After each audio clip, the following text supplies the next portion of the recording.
मैं अपना एक कर्तव्य और एक निष्ठा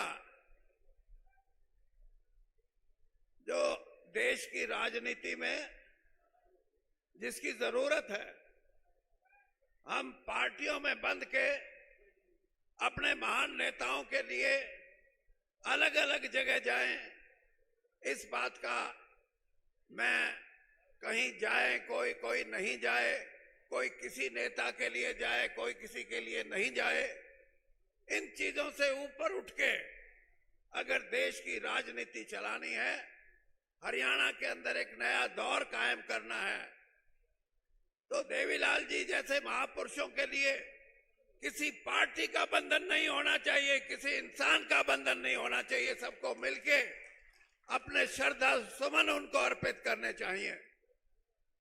मैंने जैसे कहा कि लड़ाई तो बहुत किस्म की होती है।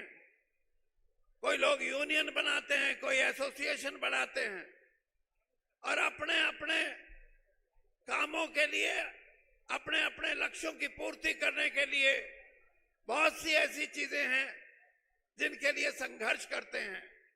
लेकिन किसान के लिए, गरीब कमेरे वर्ग के लिए और उन लोगों के लिए जो आर्थिक असमानता का शिकार हैं, कल या परसों के अखबार में मैं पढ़ रहा था, एक तरफ तो 200 रुपए कमाने वाली एक परिवार और एक परिवार ऐसा जिसकी आमदनी हर रोज 1200 करोड़ रुपए से भी ज्यादा हो।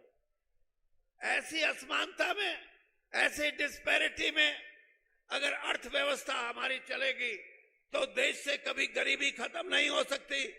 ये जो कमेरा वर्ग है, जो अपनी मेहनत करके पसीना बहा के अपने परिवार का पेट पालता है, 76 साल की आबादी में उसके लिए आज भी मैं ये कहता हूं कि इस देश की धन दौलत में उसका कोई हिस्सा नहीं है। और यही हाल किसान का है। किसान जिसने 9 गुना पिछले 56-57 साल में, जब से गेहूं का और दूसरी फसलों की एमएसपी तय हुई थी, 9 गुना उत्पादन बढ़ाया हो, वो आज या तो बैंक का कर्जाई है या किसी साहूकार का कर्जा लिया हुआ है या किसी का कोई रिश्तेदार आर्थिक तौर पे मजबूत है तो उससे भी पैसा उठाया हुआ है, लेकिन उसको इंसाफ नहीं मिलता। आज भी वो गरीबी का शिकार है, आज भी वो इन बंधनों में बंधा हुआ है।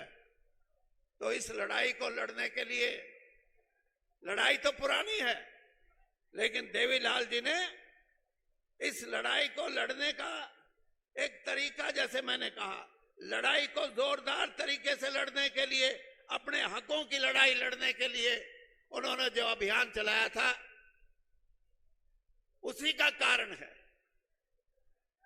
कि 13 महीने किसानों का आंदोलन चला और जो उनकी मांग थी कि 3 कानून वापस होने चाहिए, किसान संघर्षरत रहा। उसको पता था कि अगर मैं संघर्ष में कमजोर हो गया या पीछे हट गया तो मेरी जमीन भी जाती रहेगी। ये उसके मन में एक भाव था।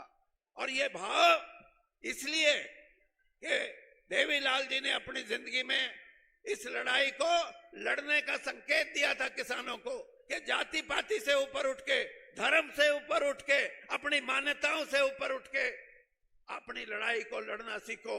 लेकिन आज भी लड़ाई पूरी नहीं है। इसलिए मैं जहां अपने श्रद्धा सुमन अर्पित करता हूं, वहां मैं ये भी कहता हूं कि इस लड़ाई को लड़ना है तो एक होके लड़ सकते हो, अलग अलग होके आप नहीं लड़ सकते।